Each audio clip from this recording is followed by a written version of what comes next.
This is Trek's new version of ISOspeed, and they're calling it ISOBO, which of course is short for ISO Banana, so you can conveniently store your mid-ride snack right through the frame of your $4,000 bicycle. Hello everyone, and welcome back to the channel. My name is Lollipop, and today we are talking about this. These are the brand new 2025 Trek Procaliber bikes with a new frame that is definitely really interesting and quirky. So in this video, I'm going to show you all of the new bikes and compare them to the 2024 Gen 2 bikes, so you can see all of the part changes from 2024 to 2025, or from Gen 2 to Gen 3. And to make it super easy after that, I'll complete these tables to show you all of those changes in one place while I give my personal thoughts on the new bikes.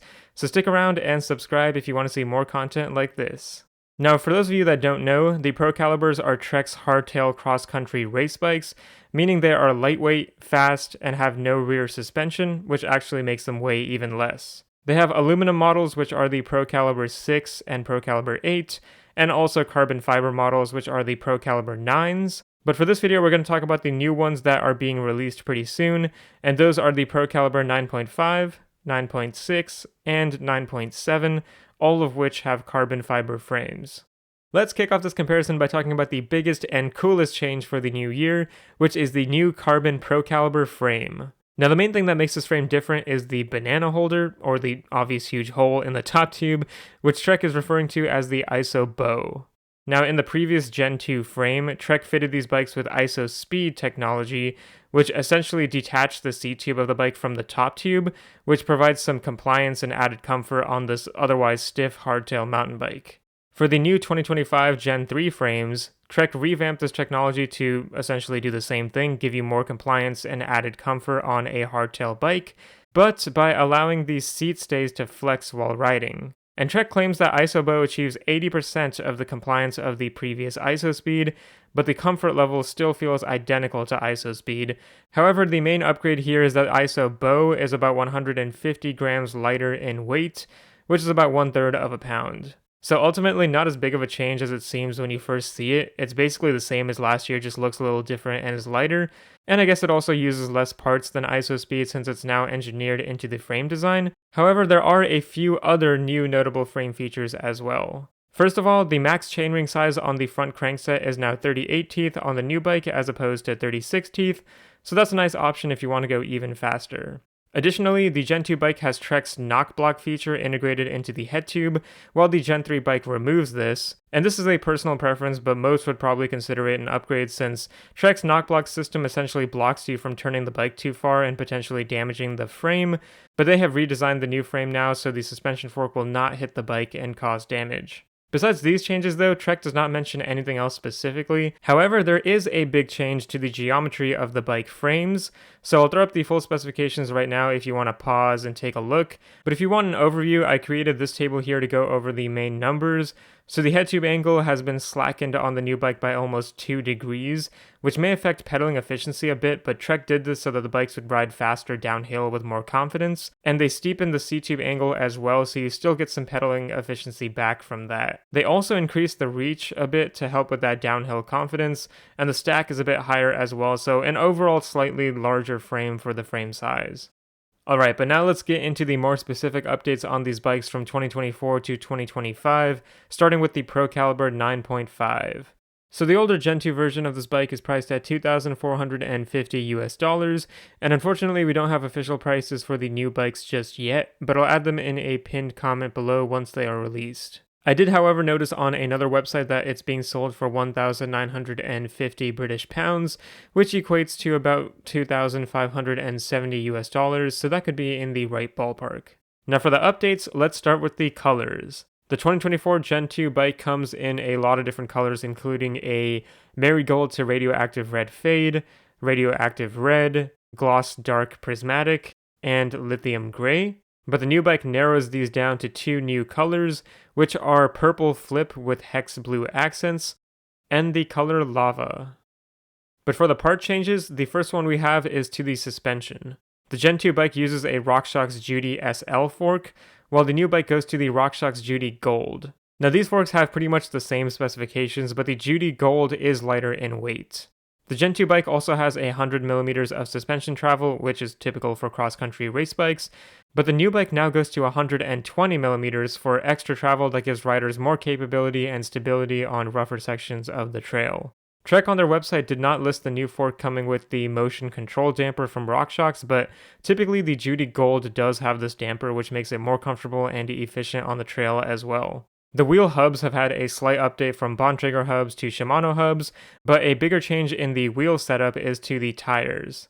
The old Procaliber 9.5 came with Bontrager XR2 team issue tires, but the new bike is now going to the brand new Bontrager Saint Anne Pro XR tires. Both the old and new tires are tubeless ready, and actually all the bikes in this video come tubeless prepared from the shop with sealant installed. However, the new tire is a lower TPI, which means it's heavier and less flexible, but it is wider at 2.4 inches wide for added stability. The new tires have better puncture protection, are lighter in weight, and have better cornering ability, so these are definitely an upgrade. Next up, the seat post has been swapped out from the fixed Bontrager Comp alloy post to a dropper post, which is the Bontrager line dropper with different amounts of travel depending on the frame size. This does add some weight back into the bike, but I'd say it's an upgrade since having the dropper post definitely makes the bike more capable for riding trickier sections and while going downhill, since it lets you get that seat out of the way to get some better balance on your bike. Now for some smaller updates, the brakes are the same but now use center locking disc rotors instead of the 6-bolt rotors, so the new ones are easier to remove and install and are less prone to getting warped. The crankset has been updated from the Shimano Dior MT511 to the MT512, which is the same crank, just has different size chain lines, so not a noticeable difference there. The seat has been changed from the Bontrager Verse Comp to the Verse Short with chromoly rails, so it's a bit lighter in weight and a little bit shorter for some better maneuverability and comfort. The stem has been swapped out from the Bontrager Rhythm Comp to the Bontrager Elite, which isn't a huge difference, but the length of the stem did change for each frame size, so I listed those on the screen if you are interested in those. Basically, they all got a little bit shorter, and it actually has a 7-degree rise now in case you want to sit more upright on the bike, or you could flip the stem angle and get a more aggressive riding position for added speed. And finally, the handlebar has been updated to be wider in most frame sizes to allow for some better turning control over the bike. All of these changes affect the weight of the bike, of course, so here are the weights of both bikes in a size medium frame with tubeless sealant installed. And actually it's only a half a pound difference here, which is strange considering the weight savings we saw. These weights are averages and not the most accurate, but either way the new bike should be a bit lighter. But now let's talk about the Procaliber 9.6. The Gen 2 bike currently costs $3,100 US, while once again the 2025 Gen 3 bike does not have a retail price yet, but I was able to find a price in Australian dollars for $4,200, which equates to $2,835 US, so maybe the new bike would be priced around $3,000 USD or so. For the colors, the Gen 2 bike comes in Mulsanne Blue and Lithium Gray, but the new bike replaces these two colors with matte lichen green with Keswick green accents, and the color Dark Web. For the parts, the first change is once again to the suspension, which is a RockShox Recon Gold RL on the Gen 2 bike, and is now a RockShox Reba RL fork on the Gen 3. The new fork comes with more suspension travel, just like on the Procaliber 9.5, but besides that, the Reba has a more lightweight construction and is more designed for cross-country usage. However, I will note that it uses a solo air spring instead of the higher-end Debon air spring that the Gen 2 bike has, so there's some give and take there. Both forks still come with a remote lockout, so you can push a lever on the left side of the handlebar to lock out the fork instead of having to manually twist the knob on the fork itself. For the tires, we got the exact same change to the Procaliber 9.5, so the XR2 team issue tires are now swapped out for the Saint Anne tires. And once again, we have an update to the seat post, same as the Procal 9.5, where we are getting rid of the fixed alloy post and going to a dropper post for a better trail riding experience on rougher and more technical terrain. Now for some smaller part updates, the crankset here is changing as well, but this time from the Shimano Dior on the old bike to the E13 Helix Core on the new bike, both of which are aluminum alloy constructed and have 32 teeth, so not much of a difference there. The saddle has the same update as the 9.5 as well, so the Verse is going to the Verse Short for better comfort and ease of use. However, in this case, the saddle is going to be a tad heavier since it now uses steel rails, which is interesting. And same changes to the stem and handlebar, so the stem is now shorter in all sizes and has a 7-degree rise or drop depending on how you install the stem. and the handlebar is now wider in most sizes. For the weights of these bikes, the new bike is still lighter in weight, which is good to see, only by about a half a pound again, but hey, better than nothing. And finally, we have the Procaliber 9.7. This bike in 2024 was priced at $4,500 US when it was first released. I think it went on sale, but unfortunately we don't have this one on the US website anymore. I did actually see the Gen 3 bike on sale on another website for 4,250 British pounds, which equates to 5,540 US dollars, and that's a huge amount of money, but it may not be fully accurate. For the colors, we got white prismatic and a carbon blue smoke color for the Gen 2 bike, but the new bike now gets this super nice carbon red smoke color. For parts, we got a suspension fork upgrade from the RockShox Reba RL to the RockShox Sid, which is definitely an upgrade since the Sid is higher end, has a better debonair spring, the Rush RL damper, which is on the lower end but not bad, wider 35mm stanchions for added strength, and that 120mm of suspension travel, so overall a pretty nice fork. And both of these also come with the remote lockout.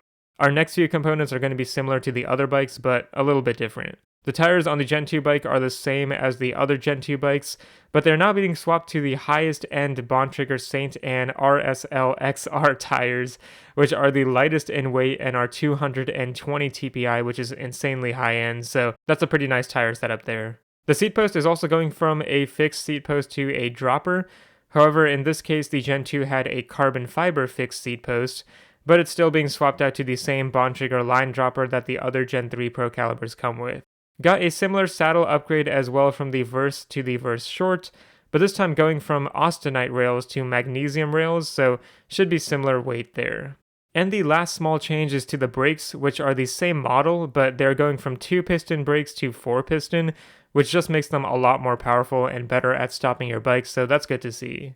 These changes do affect the weight of the bike, so the Gen 2 Procal 9.7 weighs 23 pounds in a size medium, while the Gen 3 actually weighs a bit more at 23.33 pounds, so even with the lighter frame, the lighter suspension, tires, I guess the weight of the dropper post and brakes kind of bring this bike back up, but hey, still a respectable weight in general. But yeah, that is it for the 2024 to 2025 comparisons on these 3 carbon fiber Procaliber models. I'll show the completed tables right now one by one. But for my thoughts, unfortunately, without getting the price point of them, I can't say for certain if these changes are going to be worth the price, but overall, most of the changes seem to be in the right direction. Most of them are an upgrade and moving toward better components to give you more capability on the trail and ultimately to become faster on the trail. Some of these changes are a bit out there, like going to 120mm suspension travel, a slacker head tube angle on the frame, and adding dropper posts on all these bikes, so they almost seem more trail-oriented now as opposed to cross-country and fast. But cross-country is evolving more, and we need more capability on these types of bikes to withstand the newer trails and more technical sections, so overall I think this is a good move. I am surprised that some of the bikes are not as lightweight as I expected considering they are carbon fiber hardtail bikes, but the 9.5 and 9.6 do have aluminum wheels, so that's also part of it. I'm also surprised that they redesigned the entire frame with the new ISO bow system, but it only saves you 1/3 of a pound in weight and doesn't even offer the same amount of compliance as ISO speed, so I feel like that's a weird change. I still think the bike will be fine, but I just found it interesting that they put that much effort into changing the frame for what seems to be a pretty minimal change. Overall though, we got some nice changes to these bikes, and I personally think they look good, though I can understand that having a hole in your bike would throw some people off. It's not necessarily beautifully designed, but hey, it's functional and kind of cool. For some reason, Trek has really been into putting holes on their bikes lately, so I guess that's the world we live in now. Anyways, let me know your thoughts in the comments below, and if you have any questions or corrections to my video, please let me know since I do try to read all of those comments. But besides that, have a fun day, everyone, and remember to keep biking.